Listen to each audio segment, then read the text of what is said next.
morning, all you lovely people. Rajni once again from Sashakt Empowering Lives. So, I hope that joining the premium channel is helping you with your child big time. Here, we are trying to develop an understanding of the concept of autism right from the very beginning so that parents play the key role and move from victim mode into the warrior mode, that you are taking it in your hands and you are being the co-creator and working it out along with external support that you're getting, being involved in the parenting process of a child on the autism spectrum, and growing in hope, growing in happiness, in peace, and seeing your child grow every day.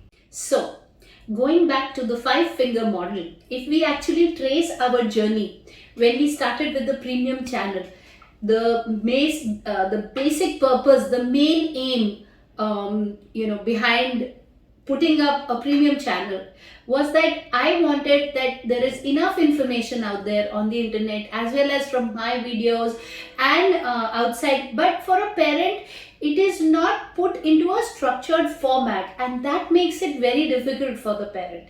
That how do I, what do I do first, and then what do I do, and thereafter then what do I do? How do I take this forward? That becomes a major concern for the parent. Which one to take? Okay, I'm getting to see this. Now, there are so many groups, WhatsApp groups, and someone will, post some pictures on the WhatsApp group or some worksheets and say, okay, I'm doing this with my kid. So a parent will look at it, oh, my kid doesn't know this. So we'll sit down with that.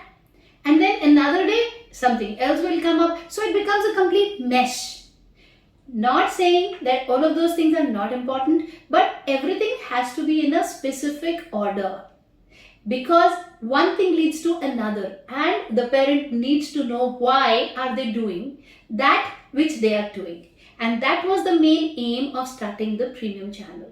So all of you who have just subscribed to the channel, please go to the first video onwards. There are many videos here. Just go, because every week there's a video coming up. Start from the first video and work your way forward, upward. That will help you in learning what to take first and what then to take and how to take this whole thing forward. So on that note, the 5-finger model that we have been talking about. So there are behaviors, language, social skill, self-help skill, and academic skill. As you see, I have always put the academics as the last finger, because these areas need to be taken care of in this order before we go on to the academic skills. Yeah, mostly what happens, very unfortunately, is that people take their children to therapy centers and they start over here. This is absolutely out of order. This is non-existent.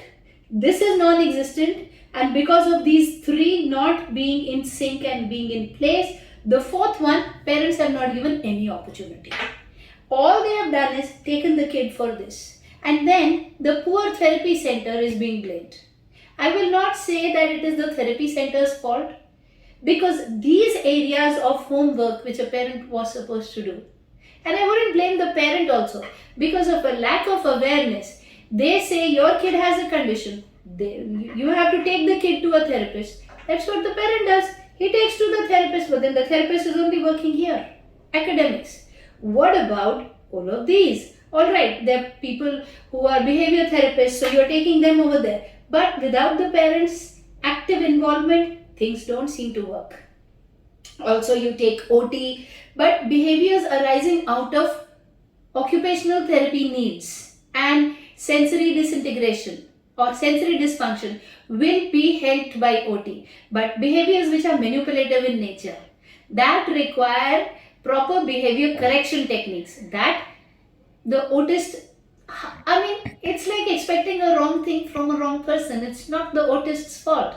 So if a kid has manipulated and knows that when I am in an outside setting and my parent is very conscious, and trust me, they are very intelligent to know all this, that my parent is going to give in to my demands, that child is more likely to lower down his pants to get that candy which otherwise he may not do, but he knows that this behavior is going to get me what I want. He's going to shout, and then the parent will run to the autist and say, he's again lowering down his pants. Maybe he's feeling something pressure on, I've removed the elastic and this and that, and still he's feeling there is a sensory dysfunction. Actually, that behavior was manipulative in nature, not sensory. So, but for a parent to know, and that is why we went step by step by step by step by step. Identify which behaviors are manipulative in origin, treat them accordingly, do a replacement with language,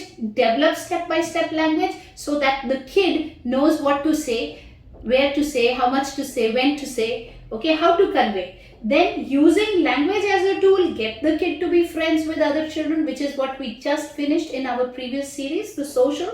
And today we are going to be starting off with the self-help. In times to come, we will cover huge number of strategies in the academics. This is going to be the biggest one, because for teaching everything starting from recognition of alphabets and numbers to addition to complex concepts to reading to comprehension, every single thing shall be taken up in this module. But for now, we are going to work on very, very important, something which is more important than academics. Yeah, these are in the order of importance as I have written. So the next one, the fourth one, is self-help. So we're going to pick up self-help today. So what is today's topic?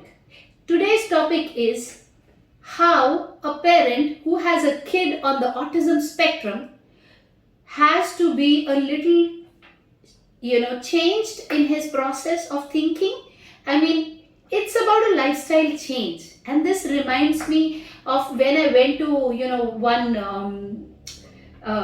gym instructor, and I said, I want sustained results. And he told me, your body is all muscles. If you want sustained results, you have to make a consistent shift in your lifestyle. And that is the only time where you can get a long-term sustained result with weight loss. Otherwise, it's going to be a yo-yo. You will gain it, you will lose weight and you'll gain it back, and lose weight and gain it back. Same way is the brain. The child will learn a concept and forget it. Learn a concept, because brain is also a muscle, and forget it if we don't make a lifestyle shift. If we don't make that change in us at a DNA level. Now, all of you who are listening to me today, and we're talking about self-help skills, you get motivated and you say, okay, I'm going to give the kid a chance, and you're saying, okay, we will cross the road, you will cross with me. What are the chances? The kid is definitely going to run. Yeah? And then after one time, you will be frustrated. Oh, there is no way he will run. The car will come. I can't take so much stress. I rather hold his hand and walk.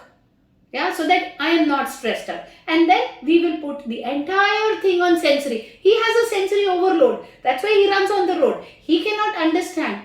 Stop. Lifestyle change needs to be made. The first time the kid will run on the road, you need to know that he's doing because he doesn't know any better. Because we have been dealing with him like that. He's been running, we've been grabbing him and walking. So the minute we leave the hand, he's going to run. It's nothing to do with sensory at that moment. Unless, of course, there's anything else which is sensory, which is along with it. But this situation has nothing to do with sensory. Here, we need to develop. We need to teach. And how we do that? Father and mother, or any two adults, towering next to the kid, walking with him, giving him, the exact understanding, expectation setting. We walk from here to there. We don't run. You leave hands, you don't touch the hands, you are in your running shoes. The minute you leave hands and you go, you grab the kid and get him back exactly to the place where he was. So if this is your road and he's gone from here, and after this place he just shot, you cannot be running behind him and then holding his hand and moving away from there, because he will never learn. You will hold him and bring him back to exactly the place from where he started running, and tell him, we walk. And then you're walking. Now there are two adults towering him, so you don't allow him to run, and the kid is walking in between. And the kid again runs. And you again grab him and get him back. Oh no, son, this is where you stand. You walk. Then you're walking, and you make a lifestyle shift. You do this on Monday, you do this on Tuesday, you do this on Wednesday, you do it through the week, and then you do it again next Monday and next Tuesday until your kid gets it. So that is what I mean when I say you have to make a lifestyle shift. This was just an example in terms of life skills, that how, because today's first lesson, all I want to do, it's like before you sow the seeds, you till the soil, make it easy. Otherwise the seed will die, it will not sprout. So what I'm doing is, I am making the soil loose to sow the seeds of how do you develop self-help skills. The first thing you need to know, and that's what we're going to cover in this video, is that you as a parent will have to give them the opportunity. You will have to give them you will have to be courageous and give them that chance. Okay, go talk to the courier guy. Okay, go to the guard. Take the lift on your own, and I shall be covering up everything, how you can teach your kid to take the lift. Do all of that. And before that, I shall be covering in our next video, the forthcoming video, at what age you should be teaching what to the kid. So please stay tuned. And in the forthcoming weeks, for this week, what you need to do is start looking critically. Start looking around in your house. When was there an opportunity for the kid to have done something which the kid might have been able to do, but you didn't give the kid a chance? Because A, you thought, oh, he'll mess it up. B, you thought, my God, it's going to take so much time, I need to finish the work, let me do it and finish it off. C, there were some people at home and you were embarrassed that if he does it or she does it and their style is a little sloppy, and they will identify or they will find out, as if that is very important. So first session, I am going to end here saying this, that please go back and do this 1 week homework. You can have a notebook and a paper and do a 1 week homework, notebook and a pen, paper and notebook is the same. So you can have a notebook and a pen, pencil, something, and note down, just observe yourself and your family members. Where was it that this kid could have tried and we didn't give him a chance or give her a chance? It could be as small as this, that the kid is struggling to open the door and you present yourself like a genie from somewhere. Shoo! And you open the door for the kid. And that makes it so easy for the kid to walk out. But if you are aware, you will say, I did that yesterday, so let me write it down. Or you are seeing your husband do something, chhod main karke deta hu. Kid is struggling with something, and he takes it and he fixes it in like 30 seconds flat and gives it to the kid. Write that down. First of all, catch the pattern of where is it that you are disempowering your child in the area of self-help by providing in excess the help which your child doesn't need. On this note, thank you so much. Please do your homework. Keep your homework ready. We will meet next week and we shall start with self-help skill training. May each kid win.